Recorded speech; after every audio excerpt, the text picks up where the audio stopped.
నమస్తే, నేను మీ చారి. అక్షర మీడియాకు స్వాగతం. సౌత్ ఇండియా సినీ ప్రపంచంలో యాక్షన్ కింగ్ అర్జున్ గురించి తెలియని వారు ఉండరు. ఆయన పేరు తెలియకుంటే అందరికి తెలుగు వాళ్ళు కూడా బాగా పరిచయం. హీరోగా ఎన్నో హిట్లు సాధించిండు. ఆయన చివరికి హీరోగా తన స్టామినా ఏంటో నిరూపించాడు ప్రపంచానికి. ఎవరు అర్జున్? ఇది యావత్ సినీ ప్రపంచానికి బాగా తెలిసిన వ్యక్తి.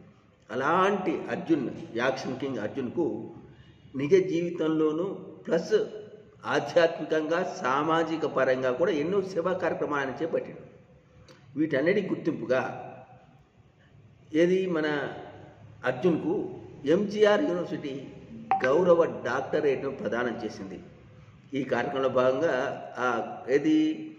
ఎంజీఆర్ యూనివర్సిటీ ప్రొఫెసర్లు ఆయనకు ఘనంగా సన్మానించారు. అంటే సినీ ఫీల్డ్లో గౌరవ డాక్టరేట్ పొందిన వ్యక్తి. సేవా పరంగా ఆధ్యాత్మిక పరంగా కూడా ఆయన ఈ సేవా క్రమాన్ని దృష్టిలో పెట్టుకొని, సేవా కార్యక్రమాలు దృష్టిలో పెట్టుకొని ఈ ఎంజీఆర్ యూనివర్సిటీ ఆయనకు గౌరవ డాక్టరేట్ని ఇవ్వడం నిజంగా సినీ ప్రపంచానికి ఆనందదాయకం. అర్జున్, యాక్షన్ కింగ్ అర్జున్ అభిమానులకు ఎంతో సంతోషకారకమైన వార్త.